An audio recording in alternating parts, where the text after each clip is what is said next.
Hello hi नमस्कार जय जगन्नाथ मु आपण मानक उपेन्द्र कुमार आ गोटे फ्रेश ब्लॉग को स्वागत करुँची। तो आज आम जाऊँ जोड़ा बड़बिल भुवनेश्वर बाहर समय सकाल 8टा। तो आपण मैंने देखुए गाड़ी अलरेडी आम समस्त बसिक जस्ट कटक छाड़ू। मो पाखे बस पप्पू भाई। तो पप्पू भाई मो कथा हो गाड़ी आसी पहुँच गला चंडीगढ़ पाखे।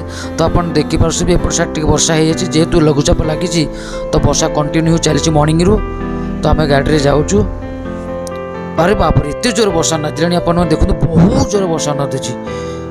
वर्षा सरिया पर आम आसी पहुँची गलु जस्ट आम घटंगा रोड धर सारूँ। तो आप देखिपे बहुत सुंदर परिवेश अच्छी किंतु एपटे वर्षा टी जमारू ना। मेघुआ पाग को पहाड़ केते सुंदर लगुच आप देखु। तो राइट साइड ट्रेन जाऊँगी आप देखु। आम बोधे केउंझर अलरेडी क्रॉस कर सारूँ। या भितर मत लगुच आम जस्ट जोड़ा पूर्व ही अच्छू। हाँ जस्ट आम जोड़ा एंट्री कलु ट्रेन लाइन टी आप देखिपे आम ट्रेन लाइन तले जाऊँ। रास्ता टिके खराब अच्छे अवश्य। तो ट्रेन लाइन तले रास्ताटा टे जाम भी अच्छी कारण जेहेतु ऊपर ट्रक बहुत मात्रा तुमको धीरे धीरे जगह क्रॉस करने को पड़ुची। तो बहुत परिवेश बहुत बढ़िया लगुच पुना प्योर ऑक्सीजन गच लता बहुत एपट साइड।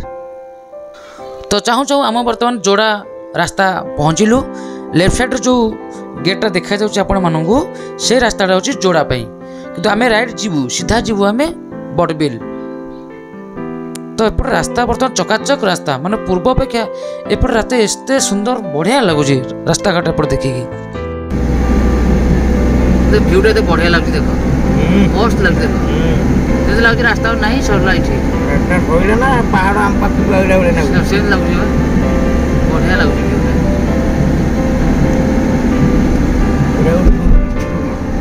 बढ़िया रास्ता कौन सी ना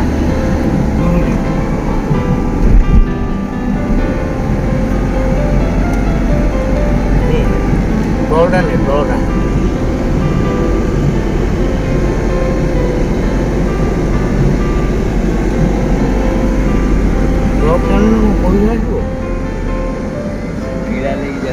भाई खोण जंछटा किला नहीं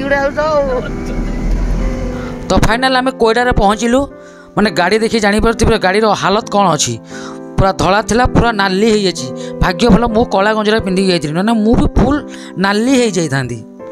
तो आमर शो सरी आम राति 3टारे कोयडारू बाहरलु। आपण मैंने देखिए केते जाम मैंने शह शह ट्रक लगी आमको टिके असुविधा जावाक पड़ू धीरे धीरे जावाक पड़ू कारण राति समयटा। तो बर्तमान राति 3टा मत प्रबल निद कि शोई पारुनी कारण मो पाखे जो पप्पू भाई बस मत शोवाक दौना कुण भाई सी जना पड़ी जभरी निदर घुंगुड़ी मारिकी शोले। मुझे देखेबी आपण मानू देखु भिडियोटी सी केमी आ करके शोती।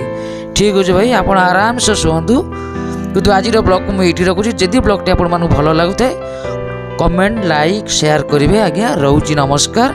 आउ गोटे ब्लॉग देखा पुणी नेक्स्ट ब्लॉग रे। जय जगन्नाथ। पप्पू भाई आराम से शुभ भाई मु राति सारा चेई आप आराम से शुंतु।